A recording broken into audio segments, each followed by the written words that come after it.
T G ഇന്നത്തെ 2 പത്രങ്ങൾ എൻ്റെ കയ്യിലുണ്ട്. ഒന്ന് മനോരമ, അതിൽ നമ്മുടെ പാരീസ് ഒളിമ്പിക്സിൽ നമ്മുടെ മനു ബാക്കർ 100 മീറ്റർ എയർ പിസ്റ്റലിൽ വെങ്കല മെഡൽ നേടി. ആ കുട്ടിയുടെ വാർത്ത, വിജയത്തിൻ്റെ വാർത്ത, അഭിമാനകരമായ വാർത്ത നല്ല രീതിയിൽ മനോരമ കൊടുത്തിട്ടുണ്ട്. ഇങ്ങനെയാണ്: പാരീസ് ഒളിമ്പിക്സിൽ ഇന്ത്യക്ക് ആദ്യ മെഡൽ, ഒരു നിറപുഞ്ചിരി. വനിതകളുടെ 100 മീറ്റർ എയർ പിസ്റ്റലിൽ മനു ബാക്കറിന് വെങ്കലം. മറ്റ് പത്രങ്ങളൊന്നും ഞാൻ എടുക്കുന്നില്ല. ഇനി ഇന്ത്യൻ എക്സ്പ്രസ് എടുക്കാം. ഇന്ത്യൻ എക്സ്പ്രസ് ഇതാണ്. അതിൻ്റെ ലീഡ് സ്റ്റോറി എന്ന് പറയുന്നത് karma, Bhagavad Gita and the legend of Manu Bhaker. അപ്പോൾ മനു ബാക്കറിൻ്റെ ഇൻ്റർവ്യൂ അതിനുശേഷം ഏതാണ്ട് എല്ലാ മാധ്യമങ്ങളിലും, നാഷണൽ മീഡിയയിലെല്ലാം വന്നു. അതിൽ ആ കുട്ടി പറയുന്നത്, ടോക്കിയോയിൽ എനിക്ക് ഒരുപാട് പരാജയം ഉണ്ടായി, അതിനുശേഷം ഞാൻ ഭഗവത്ഗീത പറഞ്ഞതുപോലെ കർമ്മം ചെയ്തു, അതിൻ്റെ ഫലമാണ് ഉണ്ടായത്. ഗീതയാണ് എൻ്റെ പ്രചോദനമെന്ന് പറഞ്ഞു. ഇത് ഇന്ത്യയിലെ ഏറ്റവും പ്രചാരമുള്ള പത്രമെന്ന് അവകാശപ്പെടുന്ന മനോരമയിലില്ല. നമ്മുടെ നാട്ടിലെ മറ്റൊരു പത്രത്തിലും കണ്ടില്ല. ഇന്ത്യൻ എക്സ്പ്രസ്സിൽ മാത്രമാണ് കണ്ടത്. അത് മതേതര വിരുദ്ധമായി പോകും എന്നുള്ള പേടി കൊണ്ട് കൊടുക്കാഞ്ഞതാണ്. ഭഗവത്ഗീത ഒരു വർഗീയ ഗ്രന്ഥമാണ് ഇപ്പോൾ കുറഞ്ഞ വർഷം കേരളത്തിൽ. ബട്ട് സ്വാതന്ത്ര്യത്തിന് മുമ്പ് അങ്ങനെ ആയിരുന്നില്ല. സ്വാതന്ത്ര്യ സമരത്തിൽ പങ്കെടുത്ത എല്ലാവരും തന്നെ ഭഗവത്ഗീതയെ അടിസ്ഥാനമാക്കുകയോ അതിന് വ്യാഖ്യാനം എഴുതുകയൊക്കെ ചെയ്തവരാണ്. മഹാത്മാഗാന്ധിയുടെ വ്യാഖ്യാനമുണ്ട്, തിലകൻ്റെ വ്യാഖ്യാനമുണ്ട്, വിനോബ ഭാവയുടെ വ്യാഖ്യാനമുണ്ട്. You name the leader, they have depended on Geetha.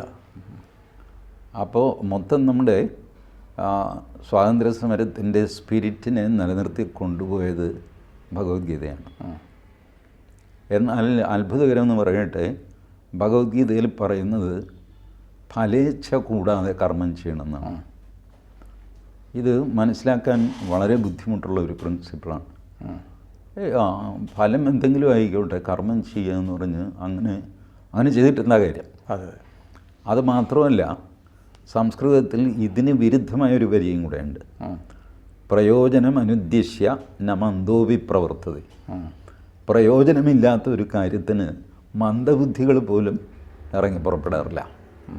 അങ്ങനെയും പറയും. ഞാൻ ഓർക്കുന്നുണ്ട്, ടി ജി മുമ്പ് പറഞ്ഞല്ലോ, എന്ത് ചെയ്യുന്നതിനും പറ്റിയ ഒരു ശ്ലോകമുണ്ട്. അപ്പം ഇത് പി ഗോവിന്ദപിള്ളയുടെ ഒരു പുസ്തകം പുള്ളി ഈ അത്ഭുതത്തോടെയാണ് അവസാനിപ്പിക്കുന്നത്. അതന്ന് മനോരമയുടെ വാചകമേളയിലേക്ക് വന്നിരുന്നു. പ്രയോജനം അനുദ്ദിശ്യ നമന്തോപി പ്രവർത്തതേ എന്ന് എഴുതി വെച്ചിട്ടും കർമ്മണ്യേവാധികാരസ്ഥേ മാഫലേഷു കഥാചന എന്ന് വിശ്വസിക്കുന്ന ജനങ്ങളാണ് എൻ്റെ ഏറ്റവും വലിയ അത്ഭുതം എന്ന് ഗോവിന്ദപിള്ള എഴുതി. കാരണം ഗോവിന്ദപിള്ള ഇതൊക്കെ വായിച്ചിട്ടുണ്ടെങ്കിലും ബുദ്ധി കൊണ്ടാണ് വായിച്ചത്, ഹൃദയം കൊണ്ടല്ല. ആധ്യാത്മികത ഒരു ഹൃദയവികാരമാണ്, ബുദ്ധിയുടെ കളിയല്ല. അപ്പോൾ ഗോവിന്ദപിള്ള ഇത് കാര്യമറിയാനായിട്ട് ബുദ്ധി കൊണ്ട് വായിച്ചു, അത് ഹൃദയത്തിലേക്ക് ഇറങ്ങിയില്ല. അതുകൊണ്ടാണ് ഇത് തമ്മിൽ പരസ്പര വിരുദ്ധം. പക്ഷേ എന്നാൽ ഒരു വൈരുദ്ധ്യമില്ല ഈ രണ്ട് പറയുന്നത് തമ്മിൽ. വൈരുദ്ധ്യമില്ല. കാരണം പ്രയോജനത്തിന് വേണ്ടി തന്നെയാണ് ഗീതയിലും ചെയ്യുന്നത്. ആകെ ഇതേ ഉള്ളൂ, ഫലത്തിൽ നിനക്ക് നിയന്ത്രണമില്ല. It is not in your control. അപ്പോൾ അതിനെപ്പറ്റി വേവലാതിപ്പെടാതിരിക്കുക. ഒരു ബിസിനസ് മാൻ ടെൻഡർ കൊടുത്തു, അത് ഞാനായിരിക്കുമോ ലോസ്റ്റ് അങ്ങനെ വേവലാതിപ്പെട്ടിട്ട് കാര്യമില്ല. ആ ടെൻഡർ തുറക്കുമ്പോൾ നിനക്ക് അർഹതപ്പെട്ടതാണ് ആ ടെൻഡറെങ്കിൽ നിനക്ക് കിട്ടും. നീ ചെയ്യാനുള്ളത് മാക്സിമം ചെയ്തല്ല, ആത്മാർത്ഥമായിട്ട് ചെയ്തല്ല. നൗ ലീവ് ഇറ്റ്, അത് വിട്ടേക്ക്. അതിനെ ചൊല്ലി വേവലാതിപ്പെട്ടാൽ നിനക്ക് മുന്നോട്ട് പോകാൻ സാധ്യമല്ല. ഈ ടെൻഷനിൽ കിടന്ന് ആത്മനാശം ഉണ്ടാകും. അതുകൊണ്ട് ഈ ഫലം എന്താകും എന്നുള്ള, അല്ലെങ്കിൽ ഫലം ഇന്നതായിരിക്കണം എന്നുള്ള ഇച്ഛ ഇതങ്ങ് ഉപേക്ഷിക്കുക. അപ്പോൾ നിങ്ങളുടെ പ്രവൃത്തി പെർഫെക്ഷനിലേക്ക് പോകും. ഫലം ഇന്നതായിരിക്കണമെന്ന് ആഗ്രഹിക്കും. അപ്പം നമുക്ക് ഒന്നാമതാകാൻ 2 വഴിയുണ്ട്. ഒന്ന് നമ്മുടെ മിടുക്ക് കൊണ്ട് ഒന്നാമതാകുക, വേറൊന്ന് മറ്റുള്ളവരെ നമ്മുടെ താഴെയാക്കുക. അപ്പോഴും നമുക്ക് 1-ാം സ്ഥാനം കിട്ടും. ഇങ്ങനെയൊക്കെ മനസ്സ് പോകും നിങ്ങളുടെ ഈ 1-ാം സ്ഥാനം മോഹിച്ചു കഴിഞ്ഞാൽ. അതിന് പകരം എൻ്റെ പണി ഞാൻ ഏറ്റവും ഭംഗിയായിട്ട് ചെയ്യും, 1-ാം സ്ഥാനം കിട്ടുമോ കിട്ടാതിരിക്കുമോ അതിൻ്റെ സ്ഥാനനിർത്തി അതങ്ങ് വിട്ട് ചെയ്യുക. ഇതാണ് ഈ പെൺകുട്ടിക്ക് സംഭവിച്ചത്. അവർ ടോക്കിയോ ഒളിമ്പിക്സിൽ ഈ ഒന്നാം സ്ഥാനത്തിനായിട്ട് മറ്റുള്ളവരുമായിട്ട് അവരെങ്ങനെ കളിക്കും ഇവരെങ്ങനെ കളിക്കും നിൽക്കും, അല്ലെങ്കിൽ ഷൂട്ടിംഗ് ആണല്ലോ. അപ്പോൾ അതിങ്ങനെ എപ്പോഴും അവരുടെ മനസ്സിനെ അലട്ടിക്കൊണ്ടിരുന്നു. അതുകൊണ്ട് ചെയ്യുന്ന പ്രവൃത്തിയിൽ അവരുടെ കോൺസെൻട്രേഷൻ കുറവ്, ഫോക്കസ് കിട്ടിയില്ല. ഷൂട്ടിങ്ങിൽ ഏറ്റവും അധികം വേണ്ടത് കോൺസെൻട്രേഷനും ലക്ഷ്യബോധവും ഒക്കെയാണ്. അപ്പോൾ ഈ മത്സരം മനസ്സിൽ നിന്ന് എടുത്തു കളഞ്ഞപ്പോൾ താൻ മത്സരിക്കുകയാണെന്നും തനിക്ക് സ്വർണ്ണ മെഡൽ കിട്ടേണ്ടതാണെന്നും അത് കിട്ടിയില്ലെങ്കിൽ നാണക്കേടാണെന്നും ഒക്കെയുള്ള ചിന്ത മാറ്റി വെച്ചിട്ട് പെർഫെക്റ്റ് ഷൂട്ടിംഗ് ആയിരിക്കണം എൻ്റെ എന്ന് മാത്രം ചിന്തിച്ച് പ്രവർത്തിച്ചപ്പോഴാണ് അവർക്ക് വെങ്കല മെഡലെങ്കിലും കിട്ടിയത്. She deserves that, she got it. ഇതാണ് ആ കുട്ടി പറഞ്ഞത്. തുറന്നു പറഞ്ഞു. പക്ഷേ നമുക്കിപ്പോൾ എന്താണെന്ന് വെച്ച് കഴിഞ്ഞാൽ ഈ മതേതരത്വം ഉള്ളതുകൊണ്ട് ഈ കുട്ടി ഖുറാനാണ് ഉദ്ദേശിച്ചതെന്ന് വെച്ചോ, മനോരമയും മാതൃഭൂമിയും ഒക്കെ ഫ്രണ്ട് പേജ് വലിയ ഇതായിട്ട് മാധ്യമം ആദ്യത്തെ പേജ് കംപ്ലീറ്റ് ഇതിനു വേണ്ടിയിട്ട് മാറ്റി വെച്ചാണ്.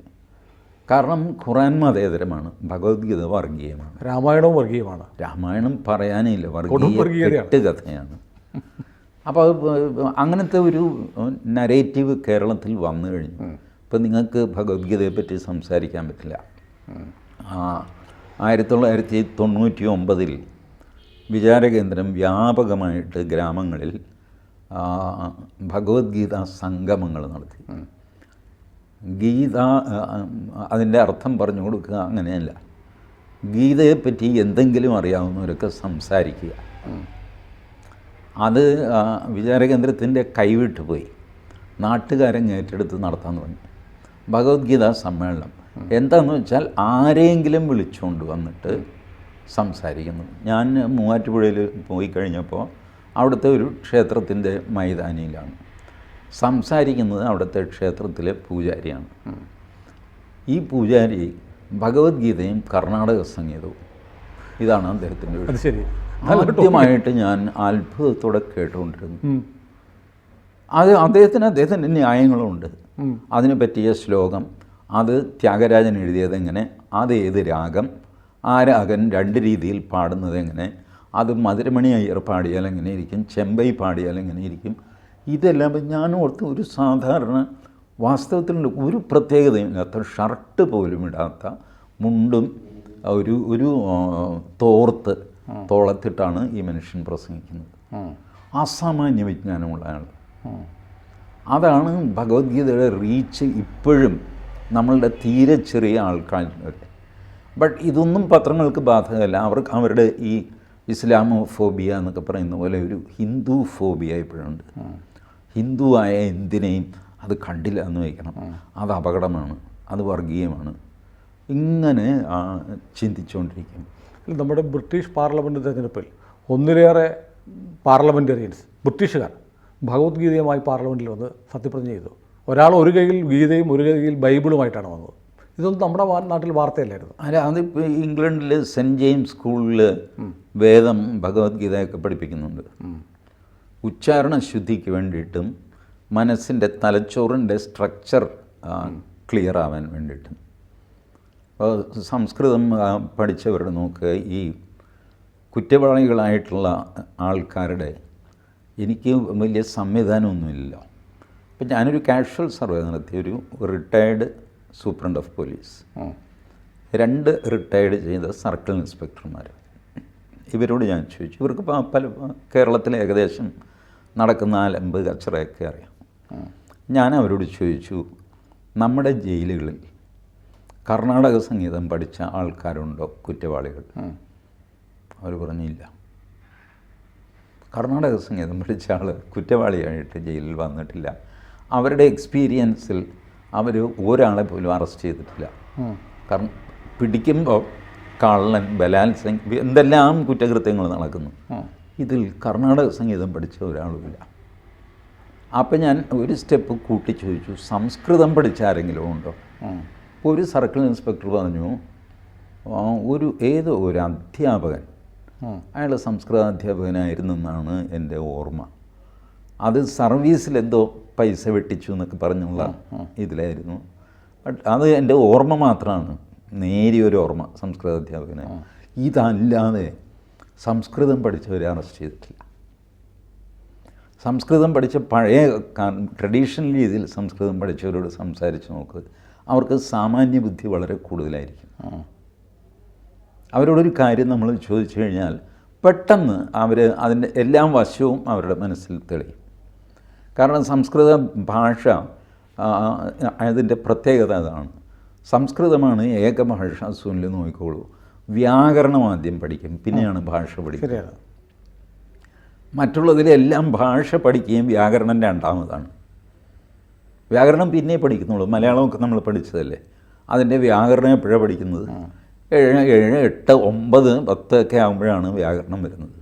അതുവരെ ഭാഷ പഠിക്കും. സംസ്കൃതത്തിൽ നേരെ തിരിച്ച വ്യാകരണം ആദ്യം പഠിക്കും, പിന്നെയാണ് ഭാഷ.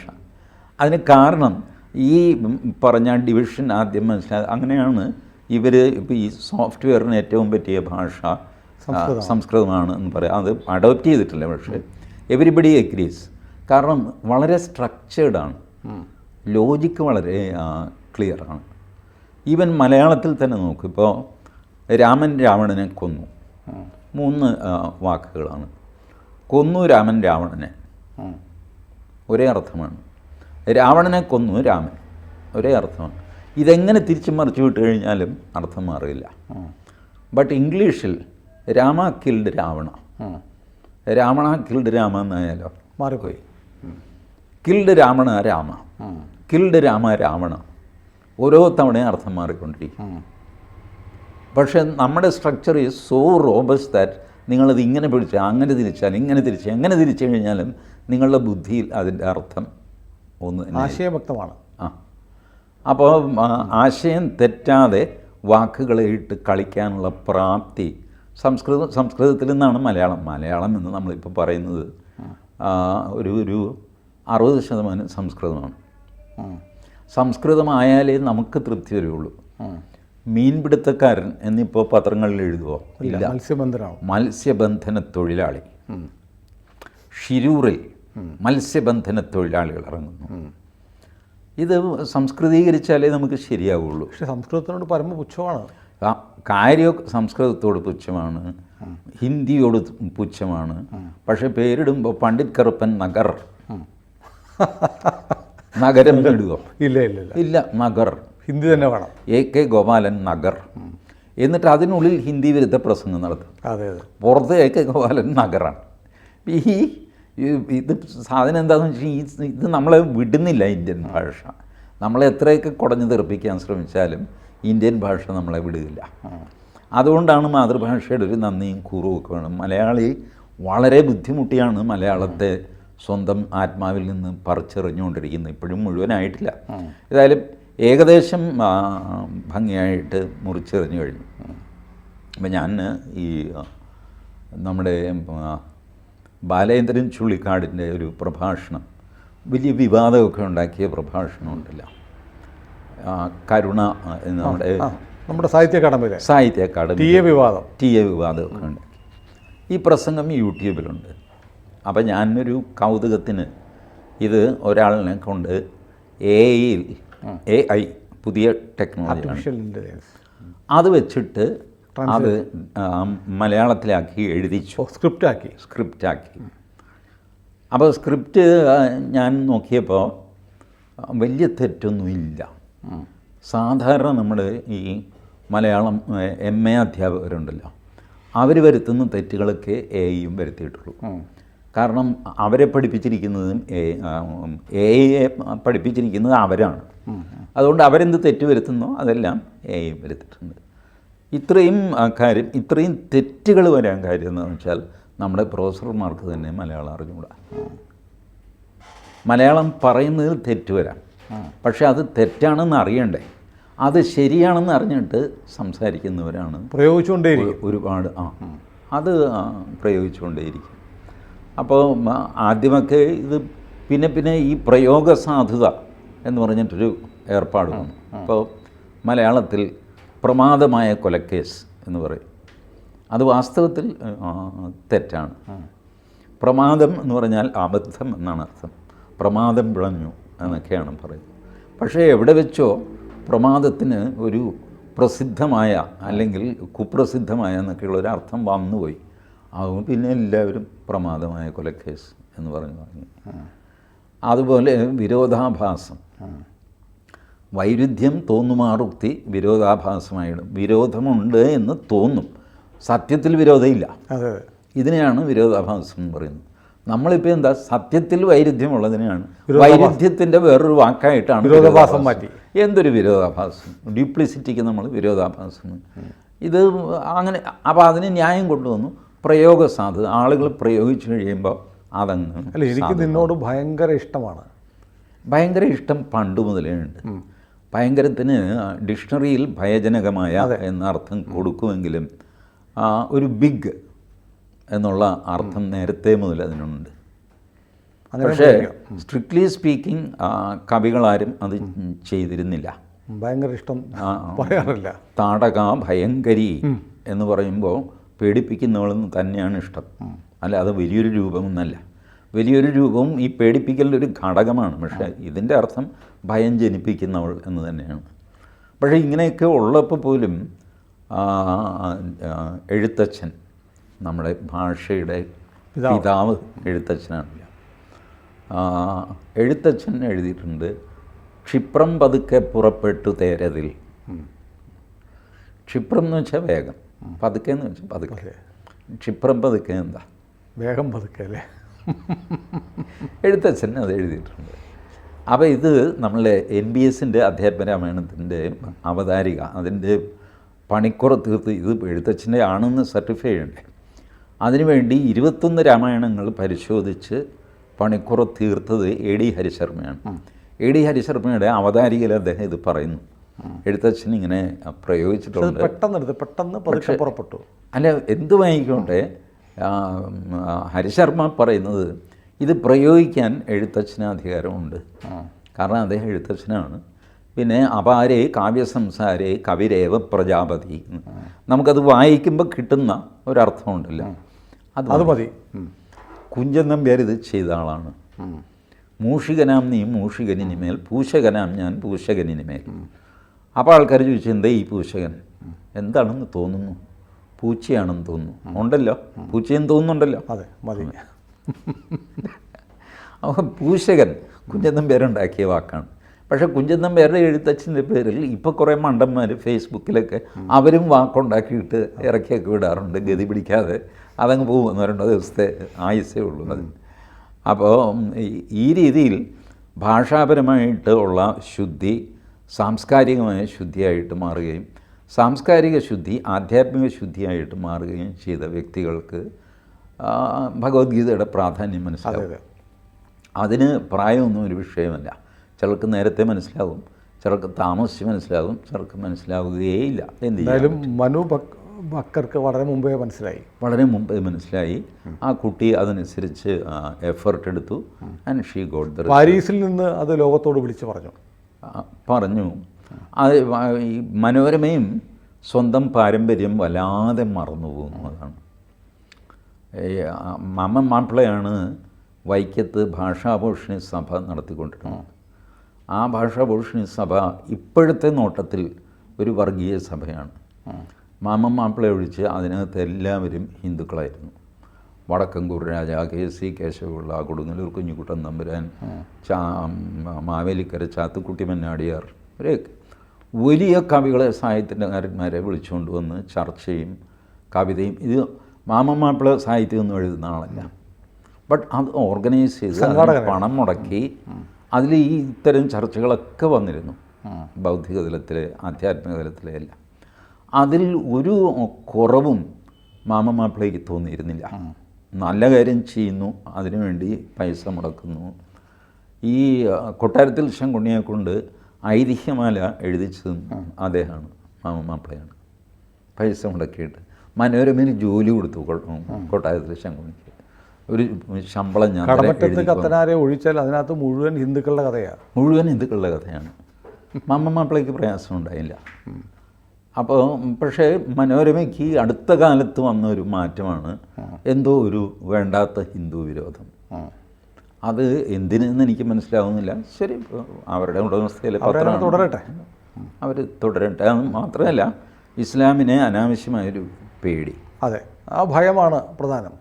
പ്രധാനം ഭയമാണ്. കൂടുതൽ വാർത്തകളും വിശേഷങ്ങളും നിങ്ങളിലേക്ക് എത്താൻ ABC മലയാളം സബ്സ്ക്രൈബ് ചെയ്യുക, ബെൽബട്ടനും അമർത്തുക.